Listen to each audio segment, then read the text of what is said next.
अस्सलाम वालेकुम। मेरा नाम डॉक्टर फैसल रशीद ख़ान है। मैं कंसल्टेंट साइकियाट्रिस्ट हूँ। आज मैं एक बात कर रहा हूँ कि साइकोलॉजी में एक टर्म होती है जिसको कहते हैं सेल्फ फुलफिलिंग प्रोफेसी। ये किस तरह ज़ाहिर होती है इंसानी रवैयों में, रिलेशनशिप्स में। देखिए, आमतौर पे ये देखा गया है कि घर में माँ बाप अपने बच्चों की तरबियत करते हुए उनको लेबलिंग करना शुरू कर देते हैं, उन पे लेबल्स लगाना शुरू कर देते हैं कि ये बच्चा तो ऐसा है, ये ज़िद्दी है, ये शरारती है, ये कहना नहीं मानता, ये बदतमीज़ है, इसके दोस्तों की कंपनी ठीक नहीं है, ये नशा करता है। जो भी जब वो बच्चा या उसका मवाजना किया जाए, उसका कंपैरिजन किया जाए दूसरे भाई से, कि वो तो पढ़ाई में बहुत अच्छा है, या किसी कज़न से कि वो तो अपनी चीज़ें बहुत संभाल के रखती है, वो माँ बाप का कहना मानती है, उसने तो खाना बनाना भी सीख लिया है। तो वो जो लड़का है या लड़की है, वो इन चीज़ों को एब्जॉर्ब कर रहे होते हैं। और फिर एक वक्त आता है कि वो तंग आ जाते हैं, और शऊरी तौर पे या लाशऊरी तौर पे वो उस चीज़ को अपने अंदर मुकम्मल तौर पे इंटरनलाइज कर लेते हैं। और वो ये कहते हैं कि ठीक है, अगर मेरी माँ या मेरा बाप मेरे बारे में ऐसा समझते हैं, मैं फिर ऐसा बन के दिखाऊंगी, मैं ऐसा करके दिखाऊंगा। अगर ये समझते हैं ये कि मैं ज़िद्दी हूँ, ठीक है, तो मैं फिर ज़िद करूँगा, बिकॉज मैं हूँ ही ऐसा। या वो अगर ये समझते हैं कि मैं कहना नहीं मानती, तो मैं भी साबित करके दिखाऊंगी कि मैं कहना नहीं मानूंगी। या अगर ये मेरे पे एतबार नहीं करते और ये समझते हैं कि मैं ट्रस्ट वर्दी नहीं हूँ, तो मैं भी ठीक है, इन्होंने तो वैसे भी बातें करनी है, तो मैं अपने दोस्तों की कंपनी भी वही रखूँगा, मैं रात को घर भी देर से आऊँगा, और मैं नशा भी करूँगा, मैं सिगरेट भी पीऊँगा, क्योंकि ये तो ऑलरेडी मेरे बारे में बुरा सोचते हैं। तो इनके मेरे अच्छा करने, बदलने या ना बदलने से कोई फ़र्क नहीं पड़ता।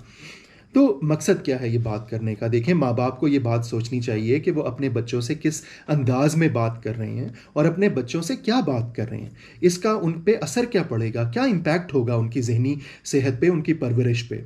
बच्चे हर चीज़ को एब्जॉर्ब करते हैं, तो इसलिए चाहे आप उनसे डायरेक्टली बात कर रहे हों, चाहे आप इनडायरेक्टली अगर पेरेंट्स आपस में बातें कर रहे हैं, तो इस बात का ख्याल रखें कि आप बच्चे को मैसेज क्या दे रहे हैं।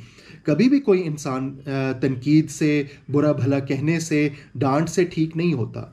डर जो क्योंकि डांट जो है या ऐसा बुरा भला कहना, या तो वो खौफ पैदा करता है उस इंसान के अंदर, या अपने बारे में एक बुरा इमेज उसके अंदर पैदा करता है। वो कभी भी तब्दीली लेके नहीं आता। ये उस इंसान की इज्जत नफ्स मजरूह होती है, उस लड़के या लड़की की। उस इंसान के अंदर गुस्सा पैदा होता है, जो कि एग्रेशन पैदा करता है, जो कि रेजिस्टेंस, एहतजाज पैदा करता है अपने माँ बाप के अगेंस्ट। तो वो जो रिश्ता है वो कमज़ोर होता है, वो जो रिश्ता है उसमें एतमाद की कमी आती है, वो जो रिश्ता है वो एक दूसरे पे भरोसा खो देता है, जिसकी वजह से बच्चे दूर होते जाते हैं। माँ बाप समझते हैं ये तो मेरी बात नहीं मानता, ये तो अपने आप को बहुत कोई चीज़ समझता है या समझती है, और फिर दूरियां बढ़ती जाती हैं, और बच्चे फिर किसी दूसरे रास्ते पे निकल जाते हैं, और फिर इतनी देर हो जाती है कि फिर वापसी का रास्ता नहीं रहता। या फिर माँ बाप जब बच्चों को लेके आते हैं साइकियाट्रिस्ट के पास, साइकोलॉजिस्ट के पास, तो तब हम देखते हैं कि इस मसले को तो बहुत पहले कहीं ना कहीं एड्रेस हो जाना चाहिए था, इस तबाही को रोका जा सकता था। ये जो कॉम्प्लिकेशन अब पैदा हो गई है, जो ज़ख्म बन गया है, ये जो इसमें पस पड़ गई है, इसको बहुत पहले अगर इसका वक्त पे इलाज हो जाता, अगर माँ बाप अपने रवैयों में तब्दीली ले आते, नरमी ले आते, समझ पैदा करते, तो ये बच्चा आज ना बिगड़ता, ये लड़की आज उसकी ये तबाही ना होती। तो इसलिए वालिदैन को ये बात समझनी चाहिए कि औलाद की परवरिश एक बहुत बड़ी जिम्मेदारी है। इसके लिए उनको वक्त निकालना चाहिए, उनको पढ़ना चाहिए, लोगों से मशवरा करना चाहिए, और अपने रवैयों में नरमी और समझ पैदा करनी चाहिए। आपके वक्त का बहुत शुक्रिया। अगली वीडियो तक के लिए खुदा हाफिज़।